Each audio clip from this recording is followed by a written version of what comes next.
Alright, hey guys, I'm TCG and I'm here back with another video.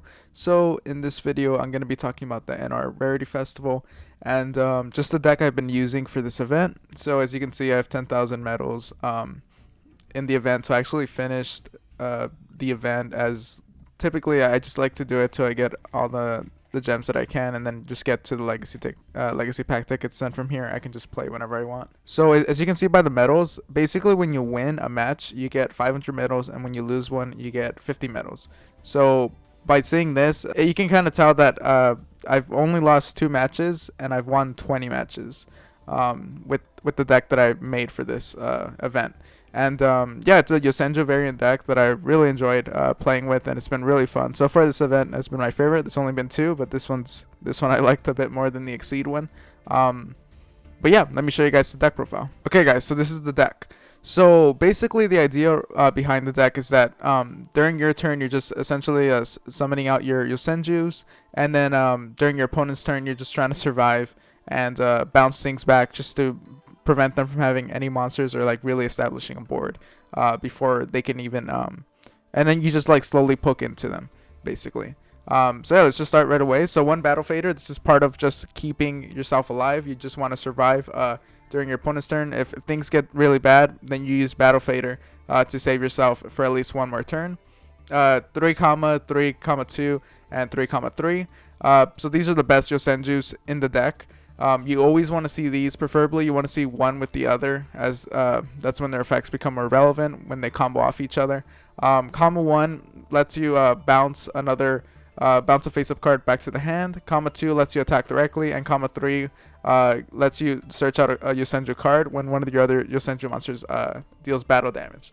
So obviously there's some pretty good synergy with like comma 2 and comma 3, just because when comma 2, let's say they have a monster that you can't get through, you can use comma 2 to attack directly, and then search out a solution with comma 3. And typically the card that I like to search out a lot is the Yosenju Sword Sting, which I think is an amazing card for this event. But yeah, so here we have Yosenju Sujik. So this guy isn't really like, I'm not a super big fan of this card. It's just a great way to boost up your Yosenju monsters, because sometimes you're not able to beat over with them, or you just need that extra attack to win the match. And this can be really great to help with that. Yosenju Isna. So for some reason, Isna was like, I always saw this card. I get it that I run 3, but I saw it like way more than I saw like comma 1. But that's just the way that the cards stack, I guess. And basically, the only relevant effect for him is that you're just gonna use him in order to what's it called? If you have another Yosenju card, you get to draw a card using Isna. So it's just a great way to build card advantage, and I've been able to get so much card advantage with this card. Really great card. The only thing is I can consider dropping it to 2 copies. I've thought about it, but I like seeing it. The only thing is, for some reason, I would always have 2 copies of this card, which would suck when it happened, but you know, it's still a really good card, and I like seeing it. So I'm okay with having 3 copies of it. Here we have Yosenju Mizek. So I guess to really understand Mizek, let me go to Maggot. So basically, Maggot's cool because when he's normal summon, he lets you special summon 1 Yosenju monster from your deck.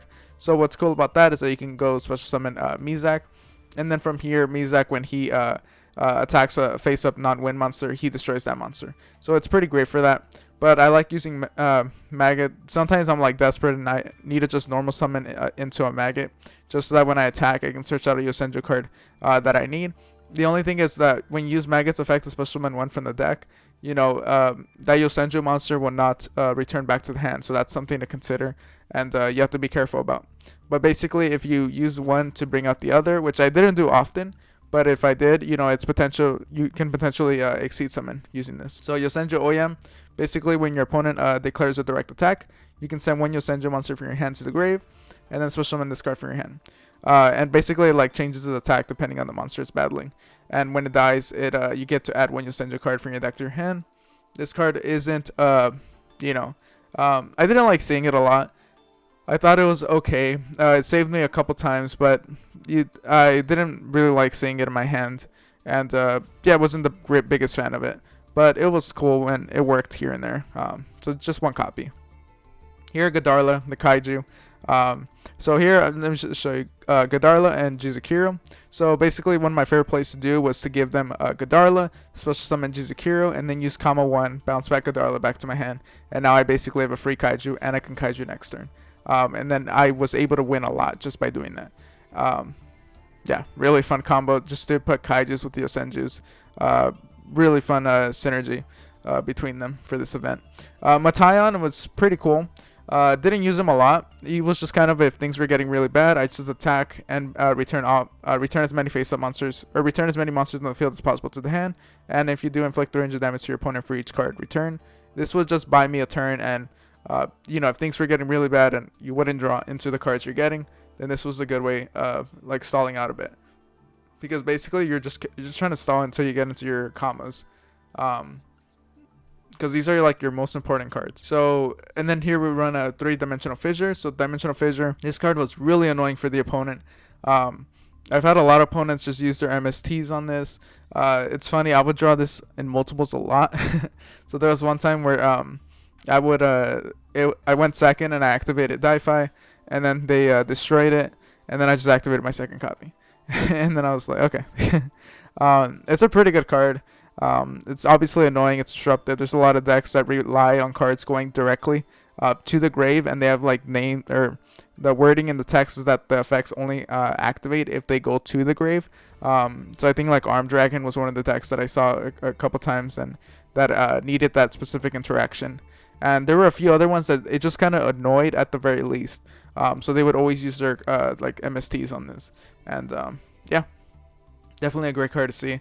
It would kind of suck when you can see 3 copies, but or 2 copies, but it was fine. Training Grounds was pretty good.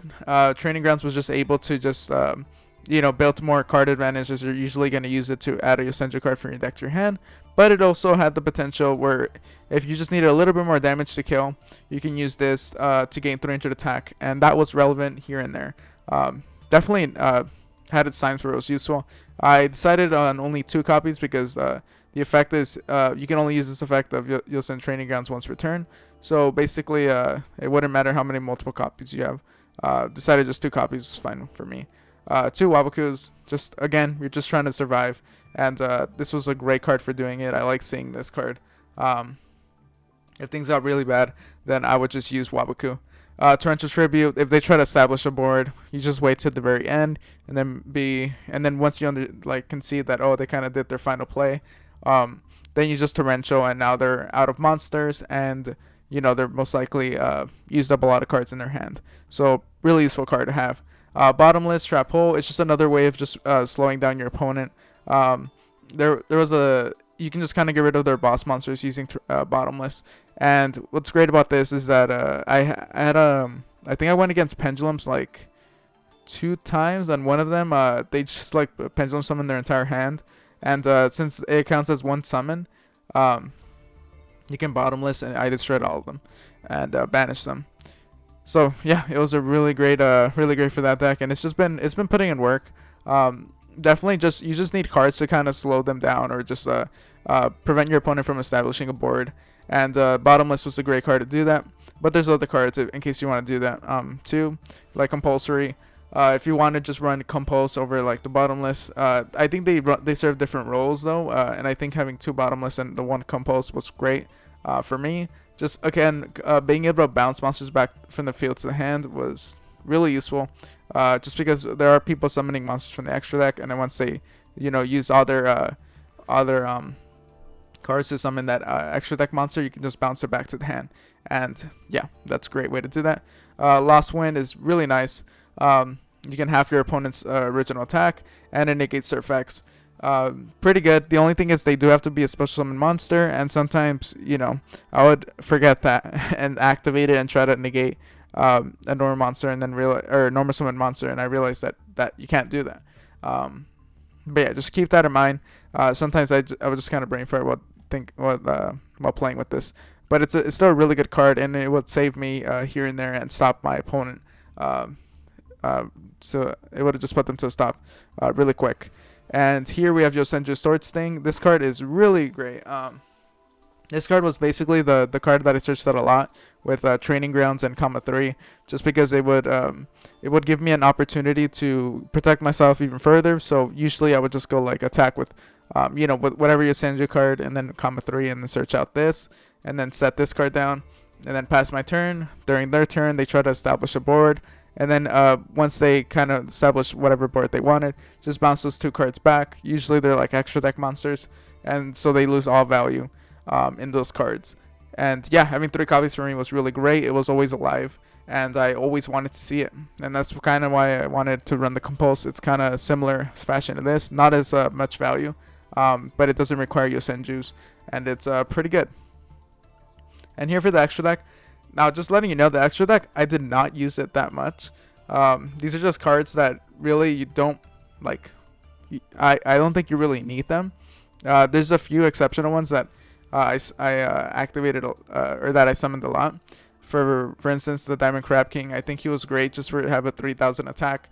I was just able to do that extra bit of damage that I needed, and this was a great way to go about it. The Malevolent Sin was pretty great, number 70, just because you can just banish your opponent's monster, and that would just allow you to attack directly. So that was pretty great for that. Yeah, and then here we have a Thunder Spark Dragon. I never summoned it, but I could see it being potentially good, as if you detach 3 materials, you can destroy all other face-up monsters in the field. So if it gets really bad and you're just not able to clear out their monsters, then this is a great way to go about it. Definitely.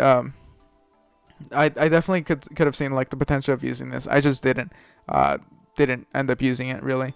And yeah, here I guess we can just go over some of these. So Black Ship of the Corn, it just lets you target one face-up monster your opponent controls with attack less than or equal to this card, and then sends to the grave. And if you do, inflict 1,000 damage to your opponent. So it's just some quick removal and doing a little bit more damage. It could be great if you're just trying to finish your opponent and you don't want to bounce the card back. So instead, you just kind of use this to send that card to the grave, and then you get to inflict a little bit more damage and attack directly with this monster. So it's pretty great if it comes up. And this one, while you control a face-up spell, your opponent cannot target this card for attacks. So basically with Di-Fi or with the Training Grounds. And once per turn, you can attach one material, and this card can attack directly, but other monsters cannot attack. It's just great if you need to finish your opponent. And if they have 2,000 or less life points, this is a great way to go about it. Definitely a good card. Here, Gaga Samurai. You can target one Gaga monster you control, and they can make a second attack. And whenever another monster you control is targeted for an attack while this card is in attack position, you can change this card to defense, and if you do, change that target to this. So again, never really summoned it, but just being able to attack twice could be useful. This is just the Book of Moon, the Super Quantum Mech Beast, Ouroboros. It's just a Book of Moon, really not that great. I never summoned it, but if it came up, it would have come up. And here, this is for the rank 6, since I do have the ability to summon a rank 6 relatively easily, but honestly, I would rather keep these cards than Exceed Summon.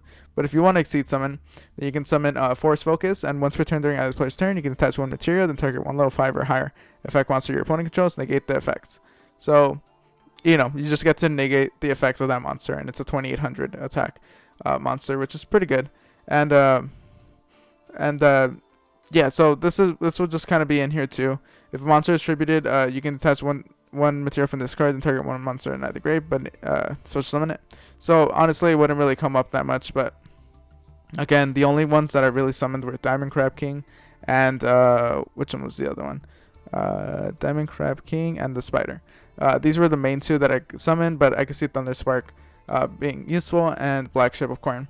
And I could see this coming up to Heartland Draco, just being able to attack directly with the continuous spell. Those would be like the main ones that I would recommend if you want to like save a few of your crafting material, although I expect that you have a good amount if you played a Master Duel a decent bit. But yeah, guys, I've enjoyed this deck a lot for this event. I'm excited to see the other event, like the next event. And yeah, I think this was a really fun event. Let me know what you guys thought about the event, what you guys think about the deck, or like what deck you guys played for this event. And yeah, I'll just see you guys next time. Bye.